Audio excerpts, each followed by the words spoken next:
ఇటీవల పలాస వెంకటేశ్వర స్వామి దేవాలయంలో జరిగినటువంటి ఘటనను మాత్రం పరిగణలో తీసుకొని భక్తులకు ఎవరికో కూడాను ఎటువంటి అసౌకర్యం కలగకుండా ఉండేందుకు అవసరమైన చర్యలు చేపట్టారు.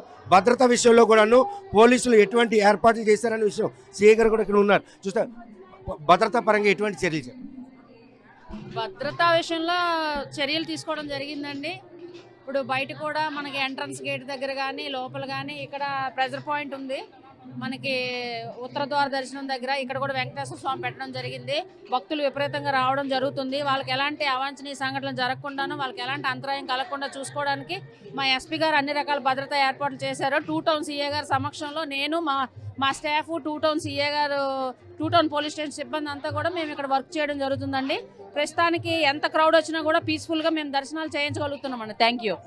పలాస ఘటన పరిణలో తీసుకొని అటువంటి ఘటనలు పునరావృతం కాకుండా భద్రత మాత్రం కట్టుదిట్టంగా చేపట్టారంటే? అవునండి, మా ఎస్పీ గారు ముందే చెప్పేశారు, మాకు ఇన్స్ట్రక్షన్స్ ఇచ్చేశారు. ఈ కార్తీక మాసం ఈ 1 మంత్ కూడాను ఎలాంటి అవాంఛనీయ సంఘటనలు ఏ టెంపుల్లో జరగకూడదు, మళ్ళీ అది రిపీట్ అవ్వకూడదని దాని గురించి మాకు ఇన్స్ట్రక్షన్స్ కూడా ఇవ్వడం జరిగింది. రాత్రి పగలు దాని గురించే పరిశు చేస్తున్నారు. ఇప్పుడు సార్ కూడా వస్తున్నారు. ప్రతి టెంపుల్ని సార్ విజిట్ చేసి అన్ని రకాల చర్యలు తీసుకుంటున్నారు. అలాంటి సంఘటన మళ్ళీ జరగకూడదు, జరగనివ్వం.